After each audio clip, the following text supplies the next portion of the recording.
vocês estejam bem, que os familiares de vocês também estejam bem, né? Estou morrendo de saudade de vocês.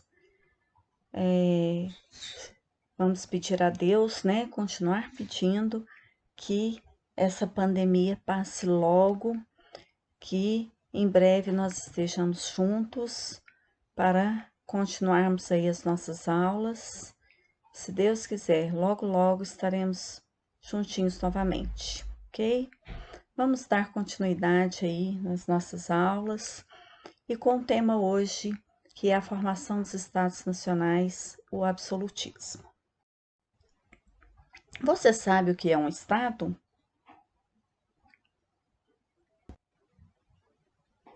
Vocês sabiam que na Idade Média não existia um país? Não existiam, ninguém falava o que é país, não a palavra país, né? Ninguém afirmava ser inglês, ser português, ser francês, né? Ninguém falava, eu nasci em Portugal, eu nasci na Inglaterra. Ninguém sabia disso. Em qual período que eu estou dizendo? Na Idade Média. Os reis na Idade Média eram reconhecidos como pessoas sagradas. Também eram reconhecidos na Idade Moderna como sagrados. Então, tanto na Idade Média quanto na Idade Moderna, eles eram reconhecidos como pessoas sagradas. O que é pessoas sagradas? São pessoas que eram como os representantes de Deus na Terra. Ué, qual era a diferença então entre eles, né?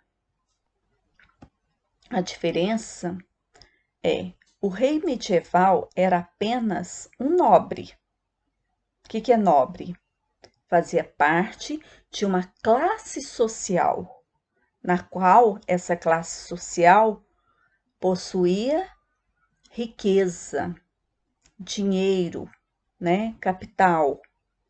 Dependia, como todos os nobres, dos exércitos de vassalos para manter ou ampliar seus domínios territoriais. Então, lembrando lá da época do feudalismo, né, os vassalos, os escravos, os servos eram quem sustentava a nobreza. Eram o terceiro estado, como a gente denominava, é quem sustentava a nobreza.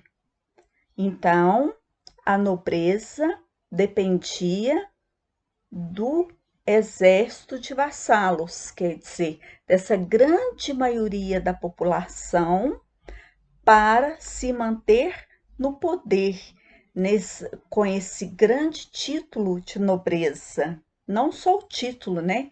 Mas com o poder, com todas as honrarias de nobreza. Já o novo monarca moderno tornou-se o senhor de todos os senhores. Construiu seu poder com base em um exército permanente e a união das leis, moedas e impostos.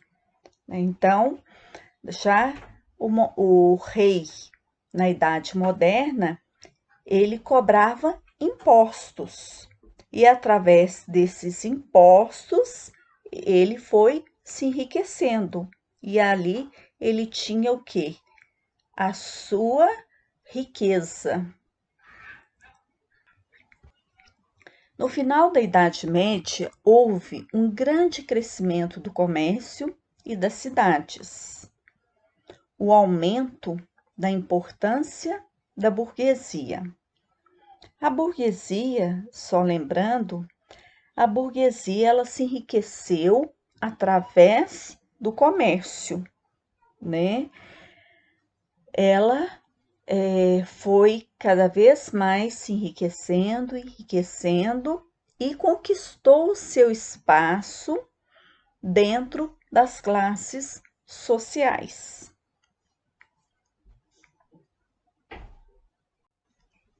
No final da Idade Média, houve o enfraquecimento da nobreza. Mas o que levou a este enfraquecimento? Os fazendeiros, né, começaram a descuidar das terras. Com isso, houve as cruzadas, as famosas cruzadas, as guerras. Também tivemos as revoltas camponesas. Os trabalhadores não estavam satisfeitos com os patrões. Então, tudo isso influenciou para que houvesse esse enfraquecimento do poder da nobreza. Então, será que isto foi o fim da nobreza?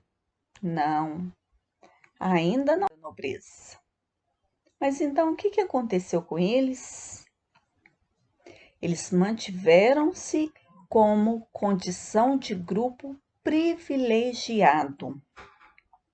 A nobreza não pagava impostos, tinha acesso aos altos cargos no governo e aos altos postos elevados do exército. Só que tudo tem um preço. Os feudos foram perdendo autonomia, começaram a ter a independência. Só lembrando, feudos são terras. O poder do rei foi crescendo. E com esse poder, o rei foi obtendo apoio da nobreza, foi obtendo dinheiro da burguesia e obediência do camponês.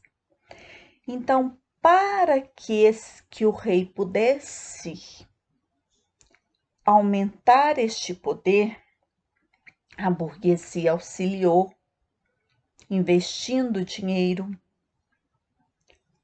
os camponeses obedecendo às ordens, né? E o rei foi só tendo poder. Logo, no final da Idade Média, houve o fortalecimento do poder do rei. Vamos observando. Nós falamos agora final da Idade Média. Esse é um período que marca o final da Idade Média e o início da Idade Moderna. Centralização do poder real. Renascimento urbano-comercial. É quando a população começa a utilizar as moedas. Então, houve um aumento na circulação de moedas. Com isso, a posse de terra deixou de ser a única fonte de riquezas. E eles começaram, os fazendeiros, os senhores feudais, também como eram chamados, começaram a investir em outras áreas. Ter dinheiro era mais importante. Para quê? Para investir em outras áreas. Formação de exércitos profissionais. Para que se formavam exércitos profissionais? Os exércitos eram formados para proteger os reinos. Em caso de uma guerra, né, tínhamos aí o exército formado para proteger, né, a população, o reino. Os exércitos eram pagos com os impostos cobrados dos súditos. Súditos eram a população inferior, aqueles que trabalhavam para sustentar a nobreza. Então, eles pagavam impostos, né, para o rei.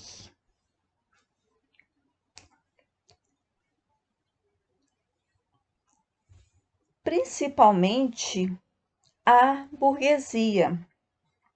A burguesia pagava muitos impostos aí para sustentar a nobreza, para ajudar a pagar o exército, para manter o reino. Tinha que ter também um controle da produção de dinheiro. Houve a proibição da circulação de qualquer outra moeda a não ser a moeda nacional. Desculpa aí, gente, que ficou errada a palavrinha circulação, tá? A proibição à circulação de qualquer outra moeda a não ser a moeda nacional.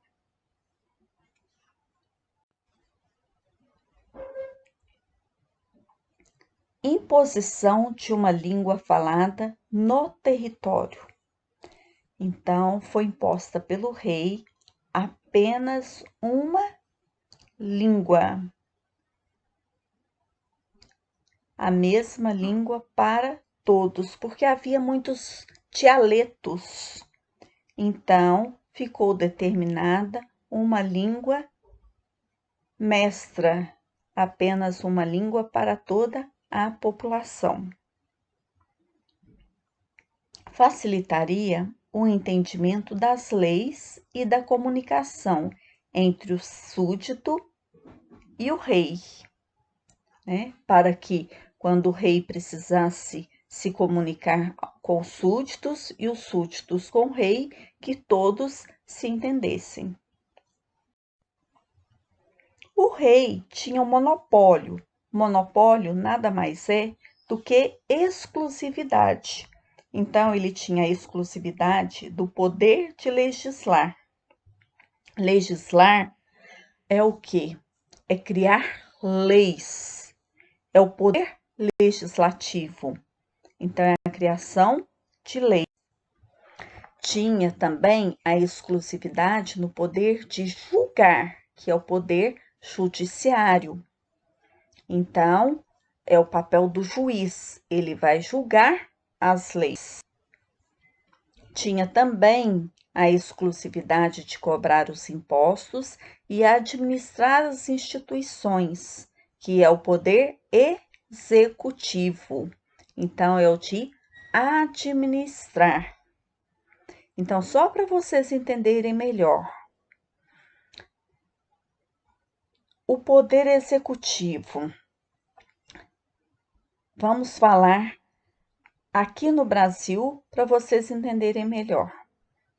O poder executivo é composto pelo presidente, pelo governador e pelo prefeito.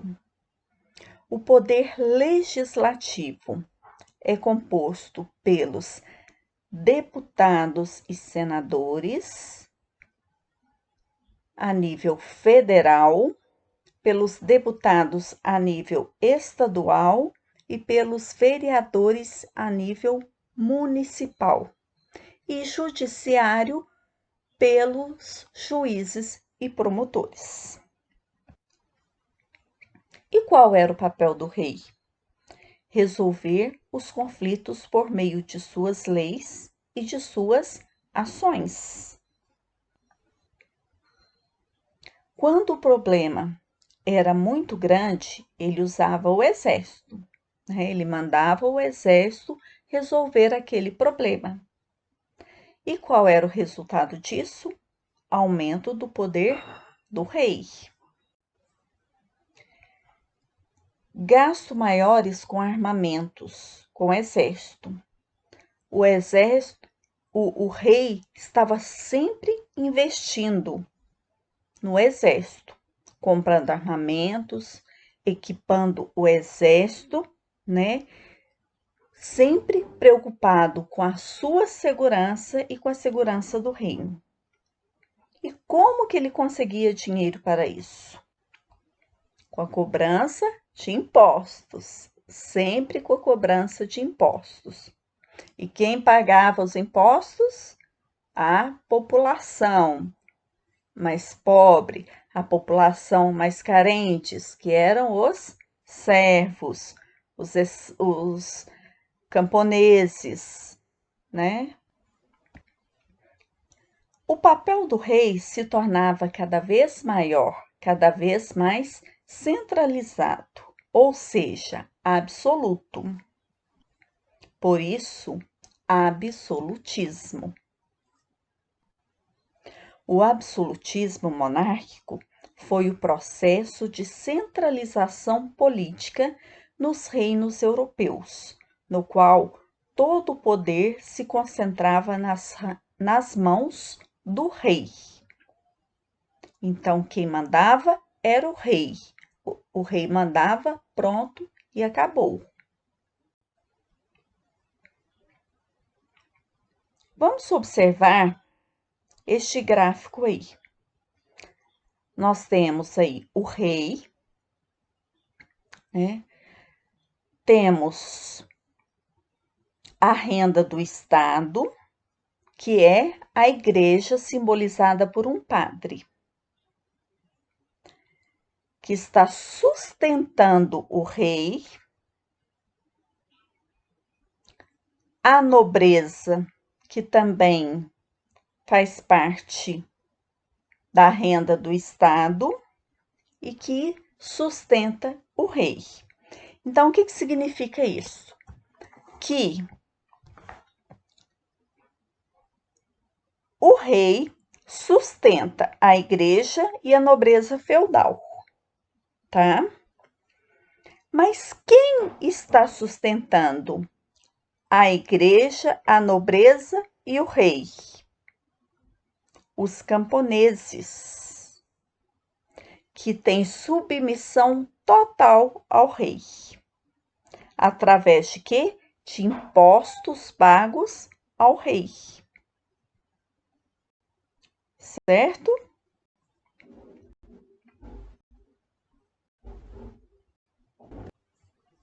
A sociedade, ela era estratificada ou estamental.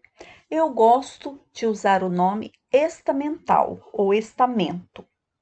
Então, nós falamos primeiro estamento, segundo estamento, terceiro estamento. No primeiro estamento, nós temos o clero, no segundo estamento, nós temos os nobres, no terceiro estamento, nós temos a burguesia, mais os servos. Aí nós temos, então, a pirâmide da sociedade feudal. Acima da pirâmide, embora não esteja aí, mas nós sabemos que acima dela está o rei. Então, no primeiro estamento está o clero, que são os padres, bispos, papas. No segundo estamento, os nobres, que é a família real, né?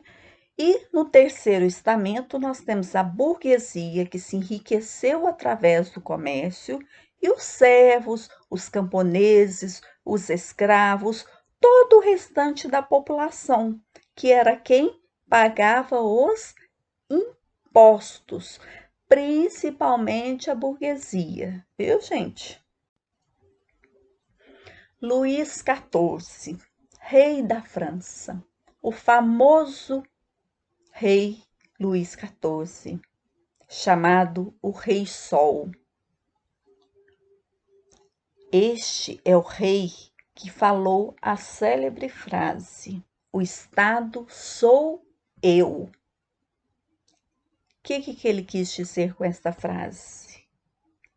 Que ele mandava no Estado. O Estado, para ele, era o quê? Era o país. Ele mandava no Estado. Ué, mas de que país, Wander, nós estamos falando? Até agora eu não entendi. Nós estamos falando da França, né?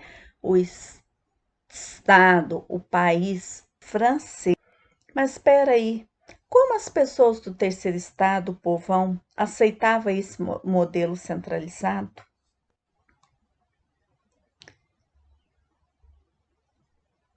Eles aceitavam porque eles eram súditos.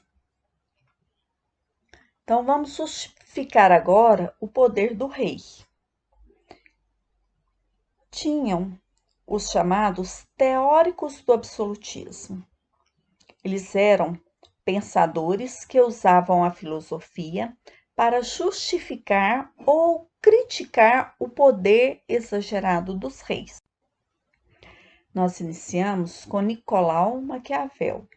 Ele era italiano, considerado o maior pensador político da época moderna. A principal obra dele foi O Príncipe. Sua ideia era de que o maior objetivo do príncipe ou do rei seria zelar para a manutenção e crescimento do seu próprio poder, separação entre ética e política. Para ele, os fins justificam os meios.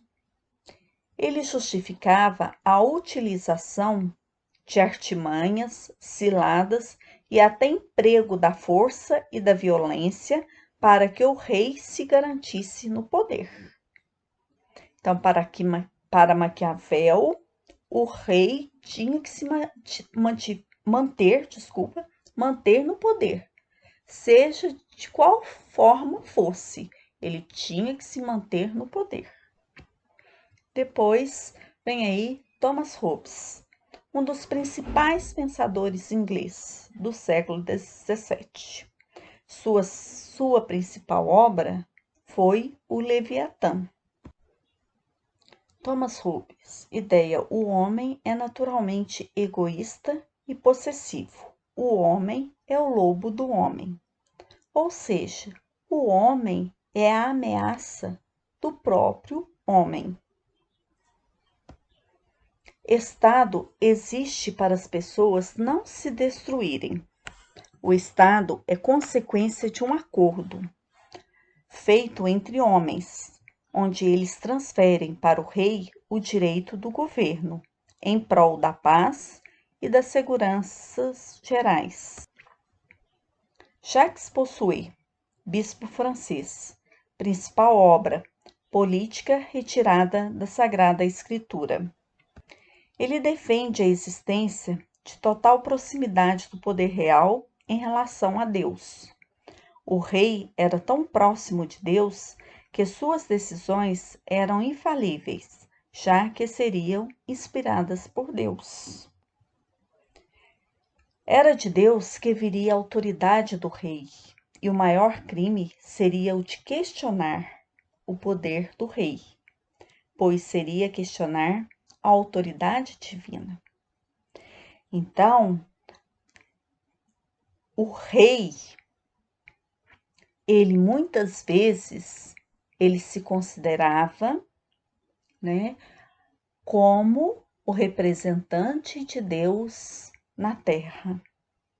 Por isso que ele se considerava com poder absoluto. Tá? Eu mando, pronto e acabou. E daí que vem a mais importante justificativa de um rei absolutista, o famoso direito divino dos reis. Todo poder vem de Deus. Os governantes, pois, agem como ministros de Deus e seus representantes na terra. Consequentemente, o trono real não é o trono de um homem, mas o trono do próprio Deus.